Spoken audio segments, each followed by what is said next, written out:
السلام علیکم ورحمۃ اللہ وبرکاتہ۔ محترم ناظرین و سامعین، بھائیوں بہنوں، دوستوں، بزرگوں، عزیزوں، اس وقت یہ عاجز اور ہمارے عزیز رفیق امیر معاویہ قاسمی صاحب، مفتی صاحب، ہم دونوں ترکی زیارت کی غرض سے یہاں حاضر ہوئے تھے۔ آج آپ یقین جانیے سامعین کہ ہمارے لیے بہت ہی زیادہ سعادت مندی کی بات ہے کہ حضرت اقدس متکلم اسلام سفیر احناف حضرت مولانا الیاس گمن صاحب زید مجدہ حفظہ اللہ علینا، حضرت کے دولت کدے پر ہمیں حاضری کا شرف ملا ہے۔ برسوں سے حضرت سے ہم مستفید ہوتے تھے، یعنی یوں کہا جائے کہ ہم نے حضرت سے ہمارے بہت سارے اساتذہ کرام کے مقابلے میں حضرت سے زیادہ استفادہ کیا ہے۔ حضرت ایک درجے میں ہمارے استاد ہیں۔ تو الحمدللہ جب ہماری حاضری ہوئی، حاضری ہو کر ایک ہی دن ہوا ہے، ہمارے کرم فرما مفتی نعمان صاحب، شیخ نعمان صاحب مکی کے توسط سے حضرت کا ترکی کا نمبر موصول ہوا۔ اس عاجز نے حضرت کو میسیج کیا کہ حضرت آپ کی ملاقات ہو سکتی ہے۔ مفتی نعمان صاحب نے ہمیں یہ بتایا تھا کہ حضرت بہت سادگی والے ہیں اور وہ نزاکتیں جو بہت سارے جگہوں پر ہمیں نظر آتی ہے، اللہ معاف کرے ہمارے علماء میں، وہ یہاں نہیں ہے۔ تو جیسا نعمان صاحب نے کہا ویسا ہی حضرت کو ہم نے پایا، میسیج کیا اور فوراً چند منٹوں میں حضرت کی طرف سے جواب موصول ہوا۔ یعنی دو عجیب سی چیزیں دیکھی، ایک تو اصول پسندی بھی ہے اور طبیعت میں سادگی بھی ہے۔ یہ دو ایسی الگ الگ چیزیں ہوتی ہے کہ بعض جگہ پر اصول پسندی ہوتی ہے تو طبیعت میں بڑا تشدد اور سختی ہو جاتی ہے۔ حضرت کی تو بہت سارے کمالات ہیں، سامنے بیٹھ کر وہ سب بتانا مناسب نہیں ہے۔ آج کی جو باتیں میں عرض کروں گا چونکہ اس میں سیکھنے کا پوائنٹ ہے، اس لیے ہم عرض کرنا چاہتے ہیں کہ ایک طرف اصول پسندی ہے تو دوسری طرف طبیعت میں بڑی سادگی اور بڑی نرمی ہے۔ خیر بہرحال بڑوں کے سامنے زیادہ لب کشائی اور زبان درازی مناسب نہیں ہے۔ اللہ تعالی حضرت کی عمر میں خوب برکت نصیب فرمائے۔ تو ہمیں یہ شرف اور اعزاز ملا کہ ہم حضرت کے دولت کدے پر حاضر ہوئے۔ حضرت نے ہمیں عشائیہ سے محظوظ فرمایا اور شام کی رات کے کھانے کی دعوت بھی حضرت نے عنایت فرمائی۔ پرتکلف دعوت ہوئی اور یہ خوشگوار فضا میں اس وقت ہم حضرت کے ساتھ محو گفتگو ہے۔ تو ہم نے سوچا کہ حضرت کے علوم و فیوض سے ہم کیوں نہ فائدہ اٹھائیں، اس لیے کہ حضرت سوشل میڈیا کے بہت بڑے شہ سوار ہیں۔ خاص طور پر علماء دیوبند میں حضرت نے ابھی ہمیں بتایا کہ سب سے پہلے جب تک عدم جواز کا فتویٰ ایک عام تھا ویڈیو کا، حضرت اس وقت سے سوشل میڈیا پر اپنی خدمات سر انجام دے رہے ہیں اور آج لاکھوں نہیں کروڑوں اور ان گنت تعداد میں لوگ حضرت سے مستفید ہو رہے ہیں۔ تو ہم نے سوچا کہ ہم بھی حضرت سے استفادہ کریں اور ہمارے لیے بڑی سعادت کی بات ہو گئی کہ حضرت نے ہمیں وقت عنایت فرمایا اور یہ بات ریکارڈ کرنے کی بھی اجازت مرحمت فرمائی۔ حضرت جی سب سے پہلے ہم آپ کے بہت زیادہ شکر گزار ہیں، دل کی عطا گہرائیوں سے حقیقتاً ہمارے پاس شکر گزاری کے حضرت الفاظ نہیں ہیں۔ ہم تو یوں کہیں گے حضرت ہم اتنے چھوٹے ہیں، لیکن ہمارے پاس اگر کوئی اس طرح آ جائے اور ملاقات کا وقت مانگے تو شاید ہم نہیں دے پائے، حالانکہ ہمارے پاس وہ چیزیں نہیں ہیں جو اللہ نے حضرت آپ کو نوازی ہیں۔ ہم تو یہی دعا کریں گے کہ آپ کا سایہ امت پر تادیر قائم رہے اور آپ کے علوم و فیوض سے حضرت امت دیر تک مستفید ہوتے رہے۔ آپ اس وقت ایک روشن چراغ ہیں، آپ سے امت مستنیر ہو رہی ہے اور یہ چراغ جلتا ہی رہے اور امت مستنیر ہوتی رہے، ایسی ہماری دلی دعا ہے۔ تو حضرت ہمارے ناظرین کو آپ یہ بتائیں کہ اس وقت سوشل میڈیا کی کیا ضرورت ہے؟ نحمدہ ونصلی ونسلم علی رسولہ الکریم۔ علماء انبیاء علیہ السلام کے ورثاء ہیں اور علماء کرام کو اخلاص، اعتدال اور دلائل کے ساتھ اپنی گفتگو کو جاری رکھنا چاہیے۔ جو مسائل منصوص ہیں ان میں اختلاف کی گنجائش نہیں ہے، اور جو مسائل فروعی ہیں، اجتہادی ہیں اور فقہی طرز کے ہیں اس میں اختلاف کی گنجائش ہوتی ہے۔ اور میں اس موقع پر علماء کرام کی اور عوام الناس کی خدمت میں گزارش کیا کرتا ہوں، میں اس گفتگو میں نہیں پڑھتا کہ ویڈیوز کا مسئلہ جواز کا ہے یا عدم جواز کا ہے۔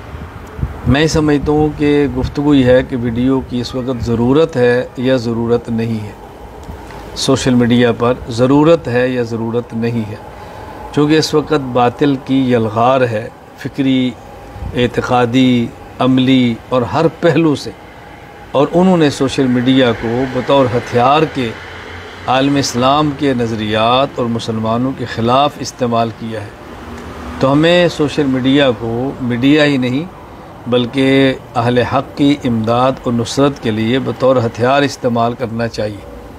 اس لیے جو علماء میڈیا پر آ کر کام کرنے کے قائل ہیں وہ اپنا کام کرتے رہیں، اور جو حضرات میڈیا پر آ کر کام کرنے کے قائل نہیں ہیں وہ کام اس طرح نہ کریں، دوسری طرح کریں۔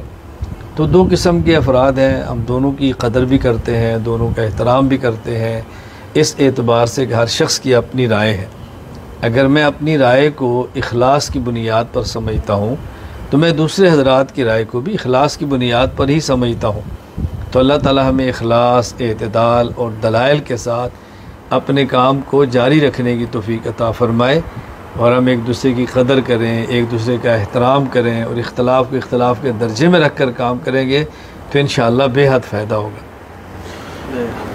جی میں اپنے تمامی ناظرین سے یہ کہنا چاہتا ہوں کہ آج دیکھیے صراط مستقیم کورس جو آپ لوگ پڑھ رہے ہیں اب تک، اور الحمدللہ آپ لوگوں نے بہت فائدہ اٹھایا، اور آپ لوگوں نے سنا ہوگا میری زبان سے کہ صراط مستقیم کورس کیسا ہے اور یہ کہاں سے آیا۔ تو جب بھی میں نام لیا کرتا تھا وہ آج ہم سب کے استاذ ہمارے بیچ موجود ہیں، تو میں چاہوں گا کہ درخواست کروں گا کہ جتنے بھی آپ کے جو شاگرد اور جتنے بھی شاگرد حضرات ہیں آپ ان کے لیے تھوڑے سے دعائیں کریں۔ میں مولانا نے جو مفتی صاحب نے صراط مستقیم کورس کے حوالے سے بات کی ہے، تو صراط مستقیم کے حوالے سے 3 باتیں سمجھنی چاہیے۔ نمبر 1، صراط مستقیم کا معنی کیا ہے؟ نمبر 2، صراط مستقیم کی علامات کیا ہیں؟ نمبر 3، صراط مستقیم پر چلیں تو اس کے انعامات کیا ہیں؟ صراط مستقیم کا معنی میں مختصر لفظوں میں یوں کیا کرتا ہوں کہ ہمارے یہاں 3 لفظ استعمال ہوتے ہیں۔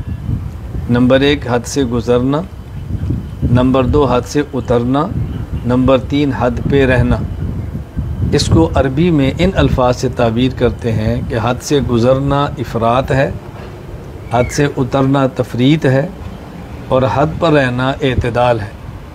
اور شریعت مطہرہ میں انہی چیزوں کو ان لفظوں سے استعمال کرتے ہیں۔ حد سے گزر جانا الحاد ہے، حد سے اتر جانا یہ بدعات ہے، اور حد پہ رہنا اہل سنت والجماعت ہے۔ اسی حد پہ رہنے کو ہی اہل سنت والجماعت اور صراط مستقیم کہا جاتا ہے۔ اور اس کی علامات کیا ہیں؟ وہ راستہ جس پر انبیاء علیہ السلام چلے، وہ راستہ انبیاء کے بعد جس پر صحابہ کرام چلے، وہ راستہ صحابہ کرام کے بعد جس پر شہداء چلے، اور وہ راستہ جس پر صلحاء اور اتقیاء چلے ہیں۔ یہ علامت ہے آسان ترین صراط مستقیم کی۔ اور اس پر انعامات کیا ہیں کہ جس طرح دنیا میں افراط اور تفریط سے بچ کر معتدل راستہ اختیار کرنا نہایت مشکل ہے، تو جو شخص افراط اور تفریط سے بچ کر اس مشکل راستے پہ چل پڑتا ہے تو اس صراط مستقیم کی عملی صراط مستقیم کی مثالی صورت قیامت کے دن پل صراط ہے۔ اللہ تعالیٰ اس کو اس کی برکت سے پل صراط سے گزار دیں گے، نہ وہ دائیں گرے گا نہ وہ بائیں گرے گا۔ اللہ تعالیٰ ہم سب کو صراط مستقیم پڑھنے کی، سمجھنے کی، اپنانے کی توفیق عطا فرمائے۔ حضرت میرا یہ سوال ہے کہ امت میں دینی بیداری مزید پیدا ہو۔ آج عوام میں جو انحطاط دینی اعتبار سے تنزلی آ رہی ہے، تو اس کی دور کرنے کی علماء کو کیا کیا کوشش کرنی چاہیے، کس کس لائن سے کوشش کرنی چاہیے؟ میں سمجھتا ہوں کہ عوام میں دینی بیداری پیدا کرنے کے لیے خود علماء کا دین پر عمل کرنا بہت ضروری ہے۔ صرف مسائل کو سیکھ لینا اور مسائل کو بیان کر دینا کافی نہیں ہے۔ عالم کی زندگی بہت مضبوط ہونی چاہیے۔ عالم کی خلوت، عالم کی جلوت، عالم کی تنہائی شریعت کے مطابق ہو۔ جب بات دل سے نکلتی ہے تو اس کا اثر انسان کے دل پر پڑتا ہے۔ اگر ہم یہ چاہتے ہیں کہ عوام میں دینی بیداری پیدا کریں اور عوام میں دین کی خدمات سر انجام دیں، تو ہمیں اس بات کا اہتمام کرنا چاہیے کہ ہمارا علم بھی پختہ ہو، ہمارا عمل بھی پختہ ہو، ہمارا اہل اللہ سے تعلق بھی ہو، خلوت میں رونا، اللہ سے مانگنا، اللہ سے تعلق قائم کرنا یہ بھی ہو، اور پھر کام تسلسل کے ساتھ ہو۔ جس کام میں 3 چیزیں پائی جائیں، اس کا نتیجہ اللہ تعالیٰ دنیا میں ضرور عطا فرماتے ہیں۔ نمبر 1 کام ٹھیک ہو، نمبر 2 اللہ کے لیے ہو، اور نمبر 3 مسلسل ہو۔ کبھی کام ٹھیک نہیں ہوتا، جب کام غلط ہے تو اللہ کی مدد کہاں سے آئے گی؟ کبھی کام ٹھیک ہوتا ہے لیکن اللہ کے لیے نہیں ہوتا، دنیاوی اغراض کے لیے ہوتا ہے، اس پر اللہ کی مدد کیسے آئے گی؟ کبھی کام ٹھیک بھی ہوتا ہے، اللہ کے لیے بھی ہوتا ہے، لیکن مسلسل نہیں ہوتا، اس پر بھی اللہ کی مدد نہیں آتی۔ تو کام ٹھیک ہو، اللہ کے لیے ہو اور مسلسل ہو تو اللہ تعالیٰ مدد فرماتے ہیں۔ 2 چیزوں کا خیال کرنا ضروری ہے، یا تو مسائل بتانے والا خود ثقہ عالم ہو اور اس کا مطالعہ اچھا ہو، علماء کا اس کے اوپر اعتماد ہو، صرف اس کا اپنا مطالعہ کافی نہیں ہے، اس وقت کے علماء اس پر اعتماد کرتے ہوں۔ ایک صورت تو یہ ہے۔ دوسری صورت یہ ہے کہ آدمی کا اپنا مطالعہ کمزور ہو، اپنا علم پختہ ہو، لیکن وہ کسی پختہ صاحب علم سے رابطے میں ہو، اس کے ساتھ ان کا تعلق ہو، اور وہ اپنی بات نقل کرنے کی بجائے کسی پختہ اور جید عالم کی بات کو نقل کرے۔ 2 چیزیں ہوں تو پھر تو بہت اچھا ہے، اور اگر آدمی کا اپنا علم پختہ بھی نہ ہو اور کسی پختہ کی رائے نقل بھی نہ کرے تو میں سمجھتا ہوں کہ اس میں پھر فائدہ نہیں ہوتا۔ بہت شکریہ۔ اچھا حضرت، ہمارا جو جمعہ میں علماء وعظ فرماتے ہیں تو عالم کا وعظ کیسا ہونا چاہیے؟ بعض مرتبہ سیاسی گفتگو ہوتی ہے تو اس کو بے دینی سمجھا جاتا ہے، اور بعض مرتبہ یہ کہ مطالعہ نہیں ہوتا ہے تو کبھی ادھر چلے گئے کبھی ادھر چلے گئے۔ میں اس تعلق سے عالم کو جمعہ میں اس بات کا خیال کرنا چاہیے کہ عوام کی ضرورت کیا ہے، جو موقع کی یہ ضرورت ہے اس کے مناسب گفتگو کرنی چاہیے۔ یہ عالم کا حق، عالم کی ذمہ داری ہے۔ ظاہر ہے سیاست شریعت کے مطابق ہو تو وہ بھی دین ہے، دین کا حصہ ہے، کوئی دین سے الگ نہیں ہے، بس ہونی شریعت کے اصولوں کے مطابق چاہیے۔ میں نے خود اس کے لیے اہتمام کیا ہے کہ ہماری ایک کتاب ہے واعظ و نصیحت، ابھی الحمدللہ اس کی 6 جلدیں چھپ گئی ہیں، وہ ہر ہفتے کا واعظ ہے، اس میں میرے سامنے عوام بھی ہیں اور علماء بھی ہیں۔ اگر کوئی عالم اس واعظ و نصیحت کو اپنے پاس رکھ لیتا ہے تو سال بھر میں اس کو مدلل جمعے مل سکتے ہیں کہ وہ ہر جمعے کو نیا گفتگو، نئے عنوان پر گفتگو کرے تو دلائل کے ساتھ کر سکتا ہے۔ ہم نے اس ضرورت کو بھی پورا کرنے کی اپنے حد تک کوشش کی ہے۔ بہت شکریہ حضرت، بڑی اچھی بات آپ نے یہ عنایت فرمائی، بلکہ ہم درخواست کریں گے ناظرین کے سامنے کہ حضرت وہ مواد ہمیں بھی مل جائے۔ یہ اس عاجز نے جو جمعہ کے تعلق سے بات کی اور حضرت نے اس پر جو ہمیں جواب عنایت فرمایا، یہ اسی بات کی طرف توجہ دلانے کے لیے کہ حضرت کی سوشل میڈیا پر اور واٹس ایپ پر بطور خاص حضرت کی یوٹیوب سے بھی زیادہ خدمات ہیں، ہزاروں اور لاکھوں کی تعداد میں لوگ مستفید ہو رہے ہیں، تو ہم نے بھی الحمدللہ کافی استفادہ کیا۔ موقع بہ موقع حضرت کے مکتوبات اور تحریریں آتی ہے، موقع کی مناسبت سے انتہائی نفیس ترین، جیسے ابھی ہم معزوز ہو رہے تھے، نمبر وار 3 باتیں۔ ہمیں تو حضرت کو 3 بات بولنی ہو تو بہت ڈر لگتا ہے کہ نمبر 1 کے بعد 2 بھول گئے تو کیا ہوگا، تو 3 بولنا ہوتا ہے، ہم کبھی نمبر نہیں بولتے ہیں۔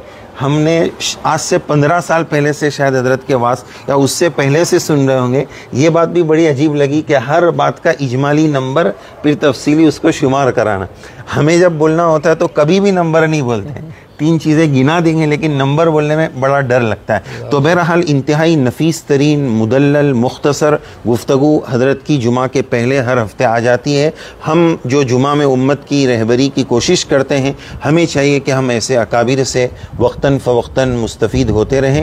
اللہ تعالی حضرت کے سایہ عاطفت اور ذل عاطفت کو ہم چھوٹوں پر، ہم خردوں پر تادیر دراز فرمائے۔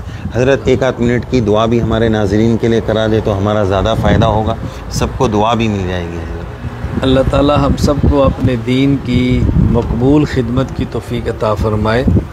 اگر اللہ تعالی ہماری جان، ہماری اولاد، ہمارا مال، ہمارا سب کچھ اپنے دین کے لیے قبول فرما لیں گے تو یہ اللہ تعالیٰ کا ہمارے اوپر احسان ہوگا۔ اللہ تعالیٰ مرتے دم تک دین کی خدمت میں لگائے رکھے، اور وہ نیک اعمال جو دین کی خدمت کے لیے مفید اور معاون ہوتے ہیں اللہ اس کی توفیق عطا فرمائے، اور وہ برے اعمال جو دین کی خدمت میں رکاوٹ بن جاتے ہیں اللہ تعالیٰ ان سے ہماری حفاظت فرمائے۔ اللہ تعالیٰ ہم سب کا خاتمہ ایمان پر فرمائے، اہل حق کے ساتھ اللہ ہمارے دنیا میں بھی رکھے، اللہ ہمیں آخرت میں بھی رکھے۔ اور قیامت کے دن اللہ تعالیٰ اپنے عرش کا سایہ نصیب فرمائے، اپنے حبیب صلی اللہ علیہ وسلم کی شفاعت نصیب فرمائے، اپنے حبیب صلی اللہ علیہ وسلم کے مبارک ہاتھوں سے اللہ میں جام کوثر عطا فرمائے، اللہ تعالیٰ بغیر حساب کے جنت میں داخلہ عطا فرمائے۔ السلام علیکم ورحمۃ اللہ وبرکاتہ۔ جزاکم اللہ، اکرمکم اللہ، بہت شکریہ، شکریہ، جزاک